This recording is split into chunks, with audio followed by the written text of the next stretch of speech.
নমস্কার বন্ধুরা, সকলকে স্বাগত জানাচ্ছি। আজকের রেসিপি হচ্ছে এগ ফ্রাইড রাইস। যেদিন হাতে বেশি সময় থাকবে না আর বেশি কিছু রান্না করতে ইচ্ছে করবে না, সেদিন আপনারা এই এগ ফ্রাইড রাইসের রেসিপিটা ট্রাই করতে পারেন। আজকের এই রেসিপি ভালো লাগলে ভিডিওটাকে লাইক আর শেয়ার করতে ভুলবেন না। এই রেসিপির জন্য প্রথমেই আমরা রাইসটা রেডি করে নেব। তার জন্য একটা পাত্রে জল গরম করতে বসিয়েছি। আরেকদিকে আমি চাল ভিজিয়ে রেখেছিলাম। আমরা যে ফ্রাইড রাইসের জন্য রাইসটা ব্যবহার করে থাকি সেটাকেই ভালো করে জল দিয়ে ধুয়ে 15 মিনিটের মতো জলে ভিজিয়ে রেখেছিলাম। তারপর এটা জলের থেকে তুলে নিয়ে গরম জলের মধ্যে দিয়ে মোটামুটি 90% মতো রান্না করে নিতে হবে। তারপর জল ঝরিয়ে নিয়ে একটা পাত্রে কিছুক্ষণ হাওয়ার তলায় রাখতে হবে, বা ভালো করে যাতে একটু রাইসটা রেডি হয়ে যায় সেইভাবে আমাদের রেডি করে নিতে হবে। আরেকদিকে একটা ফ্রাইং প্যানের মধ্যে 2.5 টেবিল চামচের মতো সাদা তেল ভালো করে গরম করে নিয়ে 4টে ডিম এইভাবে ফাটিয়ে রেখেছিলাম সেটাই দিয়ে দিলাম। আমি এখানে ডিমটাকে ভালো করে ফেটিয়ে নিইনি, এইভাবে দিয়ে দিলাম। এবার আমি 400 গ্রাম চালের জন্য 4টে ডিম ব্যবহার করেছি। আপনারা যেরকম এগ ফ্রাইড রাইসের যে ডিম পছন্দ করেন সেইভাবে অ্যাড করবেন। ডিমটা দেওয়ার পর ওপর থেকে 1 চা চামচের মতো নুন আর একটু গোলমরিচের গুঁড়ো দিয়ে দিয়েছি, মোটামুটি 1 চা চামচের মতো। এবার খুন্তির সাহায্যে ভালো করে এই সব কিছুর সাথে ডিমটাকে আমি এইভাবে একটু কেটে কেটে নিয়ে মিশিয়ে নিচ্ছি। মোটামুটি মাঝারি আঁচ রেখে আমাদের 4-5 মিনিটের মতো সময় লাগবে এই ডিমের ঝুড়োটা তৈরি করতে। তো এখন দেখতেই পাচ্ছেন ডিমের ঝুড়োটা আমাদের একদম পারফেক্টলি রেডি হয়ে গেছে। এবার এটা আমি ফ্রাইং প্যানের থেকে তুলে নেব। আর ফ্রাইং প্যানের মধ্যে আরও কিছুটা তেল অ্যাড করতে হবে, মোটামুটি আরও 2.5 টেবিল চামচের মতো তেল দিতে হবে। তেলটা ভালো করে গরম হয়ে গেলে এর মধ্যে আমরা দিয়ে দেবো পেঁয়াজ কুচি। যদি আপনাদের কাছে স্প্রিং অনিয়ন থাকে সেটাও ব্যবহার করতে পারেন। এখানে একটা মাঝারি সাইজের পেঁয়াজ কুচি দিয়েছি। এবার এর মধ্যে একটু বেশি পরিমাণেই রসুন কুচি দিয়েছি, মোটামুটি 2 টেবিল চামচের মতো। এখানে 12 থেকে 13 কোয়ার মতো রসুন কুচি আছে।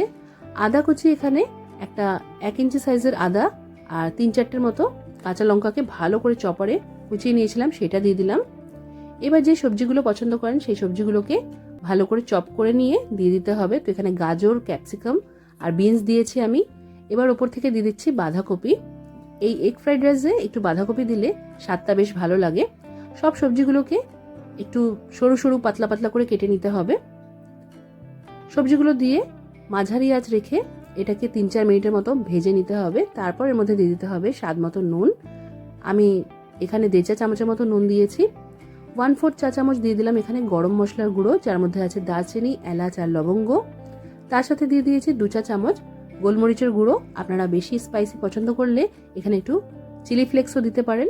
এবার এই সব কিছুকে ভালো করে মিশিয়ে নিতে হবে আর মাঝারি আঁচ রেখেই এটাকে আরও 4-5 মিনিটের মতো রান্না করে নিতে হবে। সবজিগুলো যাতে নরমও হয়ে যায় আর একটু ক্রাঞ্চি ভাবও থাকে সেইভাবেই এটাকে আমাদের রান্না করতে হবে।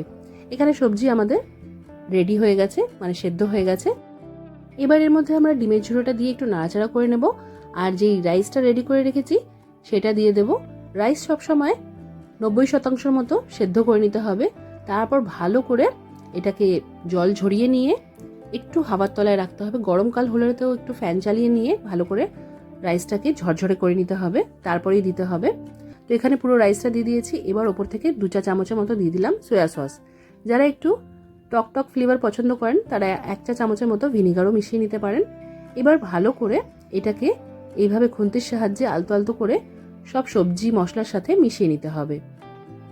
রাইসটা যখন সবকিছুর সাথে ভালো করে মেশানো হয়ে যাবে তখন আঁচটা একটু কমিয়ে দিয়ে এটা ঢাকা দিয়ে আরও 2-3 মিনিটের মতো আমরা কমানো আঁচেই রান্না করে নেব। এতে করে সব সবজি আর মশলার ফ্লেভারটা রাইসের মধ্যে খুব ভালোভাবে ঢুকে যাবে।